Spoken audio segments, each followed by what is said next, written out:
नमस्कार दोस्तों, मैं Balwant Singh BS geography classes सीखकर।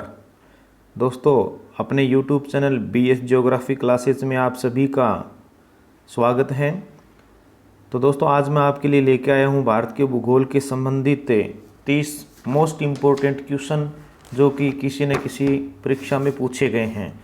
चलो दोस्तों, देखते हैं इन 30 मोस्ट क्वेश्चनों को। लेकिन क्वेश्चन शुरू करने से पहले कहना चाहूँगा कि यदि आपने अभी तक अपने YouTube channel BS geography classes को सब्सक्राइब नहीं किया है तो सब्सक्राइब कर लें, और यदि वीडियो क्लास पसंद आए तो अपने यार दोस्तों के पास इसको शेयर ज़रूर करें। एक और कहना चाहूँगा कि यदि आपने अभी तक अपने सब्सक्राइब तो कर रखा है, लेकिन जो नोटिफिकेशन वाला जो बटन होता है, घंटी का बटन होता है, वो आपने अभी तक ऑल के लिए नहीं दबाया है तो उसको आप ऑल के लिए दबा लें, जिससे कि वीडियो क्लास डालते ही आपके पास नोटिफिकेशन तुरंत पहुंच जाए। चलो दोस्तों, क्लास शुरू करते हैं। यहाँ आपके सामने पहला क्वेश्चन है, पृथ्वी के स्थलीय क्षेत्र में भारत का हिस्सा है। यहाँ देखिए क्वेश्चन थोड़ा घुमा कर है, पृथ्वी के स्थलीय क्षेत्र पूछ लिया तो थोड़ा सा आपका हो सकता है कि भ्रम पैदा हो जाए, लेकिन वही है, यानी कि विश्व के क्षेत्रफल का भारत को कितना प्रतिशत हिस्सा प्राप्त है, ये क्वेश्चन है। तो देख सकते हैं दोस्तों कि इसका ऑप्शन क्या सही होगा, यानी कि विश्व का जितना क्षेत्रफल है उसके क्षेत्रफल का कितना प्रतिशत भारत को मिलता है या भारत में स्थित है। तो दोस्तों इसका ऑप्शन है ए 2.8, बी 2.4, 2%, 3.2%। तो दोस्तों आप सभी को पता है ये क्वेश्चन आपका सही होना चाहिए, क्योंकि ये आता है अपने 2.41%। तो समथिंग में कौन सा हो गया, अपना ऑप्शन बी सही होगा, यानी कि विश्व का जो क्षेत्रफल है उसका 2.41% भारत को प्राप्त है। नेक्स्ट क्वेश्चन देखते हैं। सेकंड नंबर क्वेश्चन में आपसे पूछा गया दोस्तों, ऊटी हिल स्टेशन इनमें से किस राज्य में स्थित है। तो ऊटी कर्नाटक में है, क्या ऊटी केरल में है, क्या ऊटी तमिलनाडु में है। तो दोस्तों मैं बताना चाहूँगा कि इसका ऑप्शन सही होगा आपका सी, यानी कि तमिलनाडु में। ऊटी एक पर्यटन क्षेत्र है, पर्यटक क्षेत्र है, यानी कि यहाँ पर्यटक घूमने के लिए जाते हैं। 3 नंबर क्वेश्चन में आपके सामने यहाँ पूछा गया है, कपास की सर्वाधिक खेती कौन से राज्य में की जाती है। हाँ दोस्तों, यहाँ देखते हैं कि कपास की खेती क्या मध्य प्रदेश में सर्वाधिक है, गुजरात, केरल और गोवा। तो यहाँ देखेंगे कि आप काली मिट्टी में होती है कपास की खेती है वो काली मिट्टी में होती है, और काली मिट्टी अपने पाई जाती है यानी कि गुजरात, महाराष्ट्र, कर्नाटक, आंध्र प्रदेश में। तो यहाँ देखते हैं कि यहाँ इन राज्यों में सबसे अधिक जो कपास की खेती होती है वो है गुजरात। ऑप्शन बी सही होगा। नेक्स्ट क्वेश्चन देखते हैं दोस्तों। क्वेश्चन नंबर 4 में यहाँ पूछा गया है, मैकमोहन रेखा। यहाँ पूछा गया है मैकमोहन रेखा किन 2 देशों के बीच है। लगभग आप सभी को पता है, भारत और चीन, भारत और पाकिस्तान, भारत और बांग्लादेश, किसी के साथ नहीं। तो इसका ऑप्शन सही होगा दोस्तों मैकमोहन, यानी कि चीन और भारत के साथ लगने वाली सीमा को कहा जाता है। नेक्स्ट क्वेश्चन देखते हैं। यहाँ दक्षिणी भारत की दूसरी सबसे ऊंची चोटी कौन सी है। तो दोस्तों देखते हैं कि दक्षिणी भारत की दूसरी सबसे ऊंची चोटी पूछा है। तो प्रथम तो है अन्नाईमुड़ी, वो दक्षिणी भारत की प्रथम है, लेकिन यहाँ द्वितीय जो चोटी होगी वो डोडा बेटा होगी, यानी कि दूध बेटा दे रखा है तो ये डोडा बेटा या दोदा बेटा है। तो इसका ऑप्शन सही होगा, दूसरे नंबर की जो ऊंची चोटी है दक्षिणी भारत की वो है डोडा बेटा। देखते हैं क्वेश्चन नंबर 6 नंबर क्वेश्चन ने पूछा है, नर्मदे और तापी नदियों के मध्य स्थित है। नर्मदा नदी और ताप्ती नदी जो है इनके बीच में कौन सी पर्वत श्रेणी है। क्या सतपुड़ा है, क्या विंध्याचल है, क्या राजमहल की पहाड़ियाँ, या कोई भी नहीं है। तो दोस्तों यहाँ देखते हैं कि इसमें जो नर्मदा, यहाँ देखते हैं कि नर्मदा और तापी नदी दोनों नदियाँ ही है, वो इस प्रकार से अरब सागर में गिरती है, लेकिन इनके बीच में जो एक पर्वत श्रेणी है उसको हम जानते हैं दोस्तों सतपुड़ा के नाम से। तो सतपुड़ा ऑप्शन ए सही होगा। नेक्स्ट क्वेश्चन देखते हैं। यहाँ 7 नंबर क्वेश्चन में दिया, इनमें से कौन सी नदी पश्चिम की ओर बहती है, यानी कि ऐसे इधर पश्चिम की ओर बहती है। तो गंगा तो बहती है पूर्व बंगाल की खाड़ी में यमुना इसकी सहायक है, बेतवा भी है। तो सतलुज नदी है दोस्तों, जो कि अपने जम्मू कश्मीर से होते हुए पाकिस्तान की तरफ जाती है और वहाँ सिंधु नदी में मिल जाती है, यानी कि सिंधु नदी की एक सहायक नदी है अपनी सतलुज, जो कि अरब सागर में अपना जल उड़ेलती है। तो इसका ऑप्शन डी सही होगा। नेक्स्ट क्वेश्चन देखते हैं, क्वेश्चन नंबर 8। पचमंडी किस राज्य में स्थित है? पचमंडी अभयारण्य है मध्य प्रदेश में, या फिर गुजरात में, महाराष्ट्र में, या महाराष्ट्र होगा, या फिर केरल में। तो दोस्तों यहाँ पचमंडी है, ये बहुत ज़्यादा कई बार पूछा गया है पचमंडी, तो ये मध्य प्रदेश में स्थित है। नेक्स्ट क्वेश्चन देखते हैं दोस्तों, यहाँ मौन घाटी कौन से राज्य में स्थित है? तो मौन घाटी बोलो दोस्तों, यहाँ आपने कई बार बेटा साइलेंट वैली या फिर शांत घाटी आपने नाम सुना होगा। तो शांत घाटी कहाँ है या साइलेंट वैली कहाँ है? यहाँ ऑप्शन दिख नहीं रहा आपको, आप अपना ऑप्शन सोच सकते हैं, लेकिन मैं बताना चाहूँगा कि ये आपके केरल राज्य में है। का शांत घाटी या मौन घाटी या फिर साइलेंट वैली है, वो केरल में है। चलो इसके ऑप्शन देखते हैं। ऑप्शन दिए हैं दोस्तों ये 4, तो आप बता सकते हैं कि अपना सी ऑप्शन सही होगा, केरला।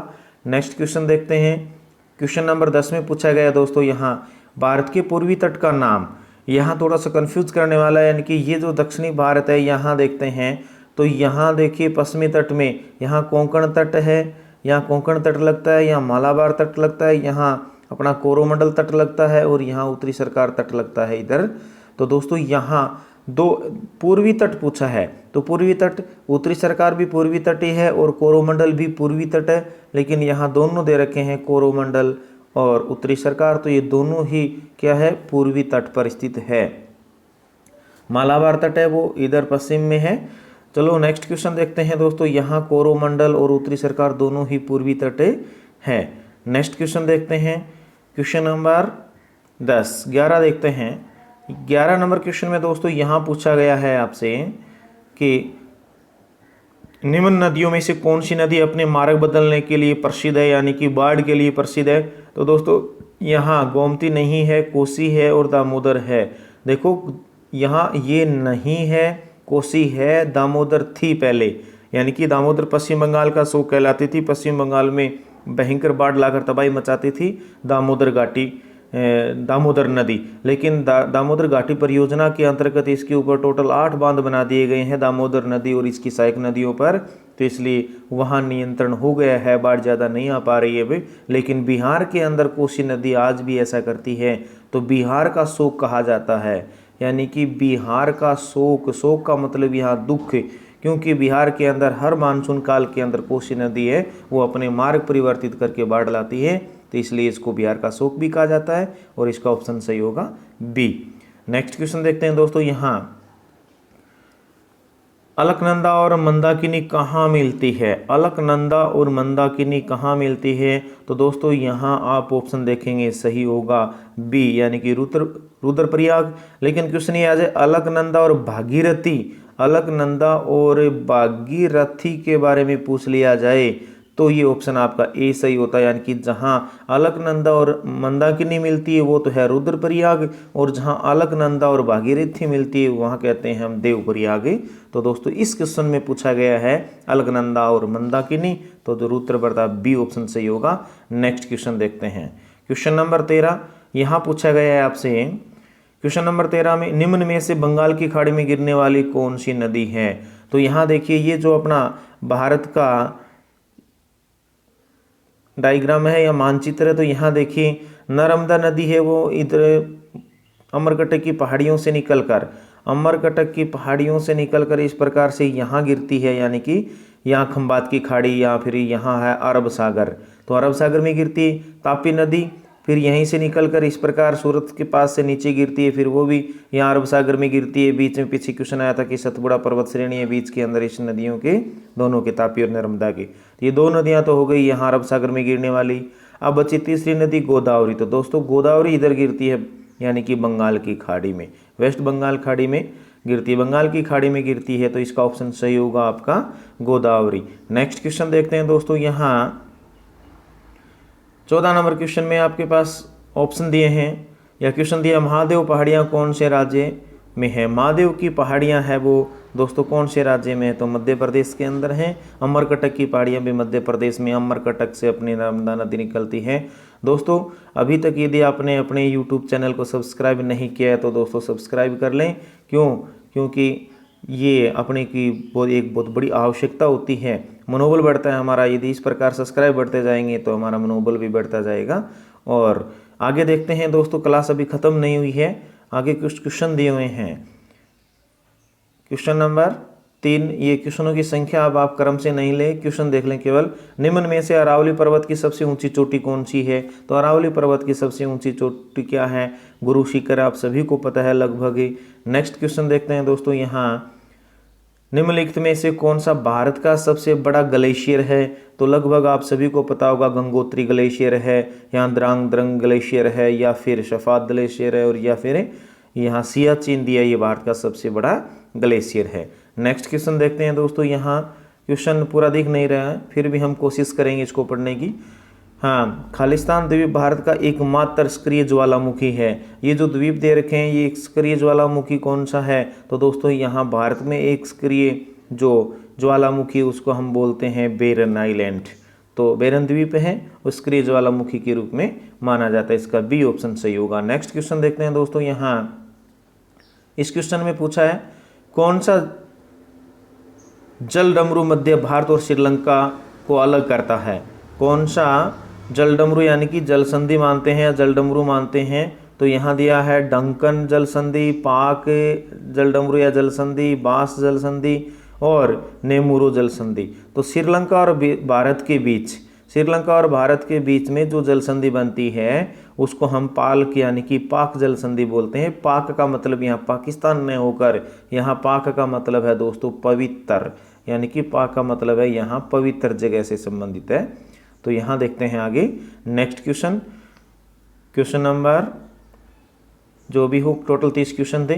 कौन सा जलडमरू भारत और श्रीलंका के को अलग करता है, तो वही क्वेश्चन आ गया दोस्तों, यहाँ पाक जलडमरू होगा। नेक्स्ट क्वेश्चन देखते हैं, यहाँ निम्न में से, आगे देखते हैं क्वेश्चन पढ़िए, निम्नलिखित में से किसे अरेबियन समुद्र की रानी कहा जाता है, अरब सागर की रानी किसे कहा जाता है, तो दोस्तों ये बंदरगाह दिए गए हैं, क्या मुंबई को या तिरुवनंतपुरम को, सूरत को या कोच्चि को। तो मैं बताना चाहूँगा जो कोच्चि बंदरगाह है, कोच्चि शहर है, उसको क्या कहा जाता है, क्वीन ऑफ अरेबियन सी।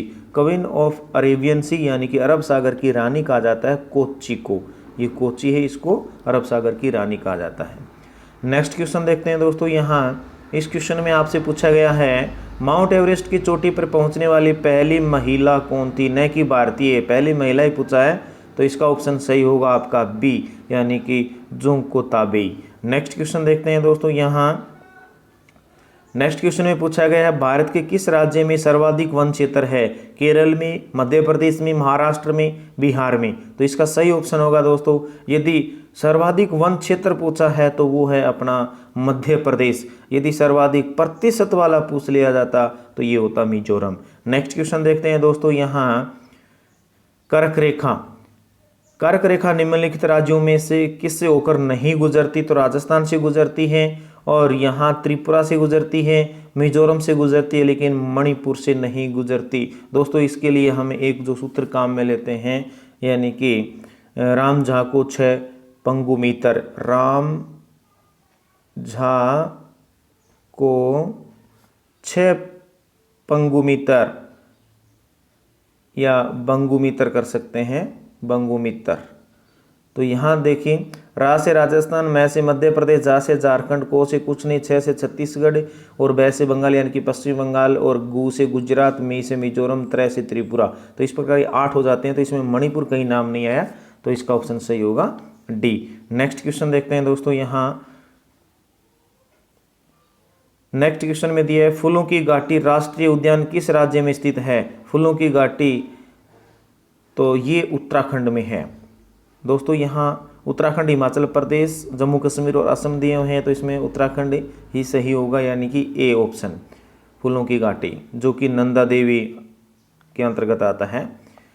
भारत में मीठे पानी की सबसे बड़ी झील कौन सी है, क्या डल झील है जो श्रीनगर में है, एक थोल झील है, पुष्कर झील है, या फिर वुलर झील है। तो दोस्तों यहाँ भारत की सबसे बड़ी झील है वो वुलर झील है, श्रीनगर में है। नेक्स्ट क्वेश्चन देखते हैं। पिछली वीडियो क्लास में भी आया हुआ ये क्वेश्चन, अलमाटी बांध किस नदी पर स्थित है? तो पिछले वीडियो क्लास आपने देखी है, तो इसका ऑप्शन सही होगा कृष्णा, यानी कि कृष्णा नदी के ऊपर सी ऑप्शन सही होगा। नेक्स्ट क्वेश्चन देखते हैं दोस्तों, यहाँ कान्हा राष्ट्रीय उद्यान किस राज्य में स्थित है?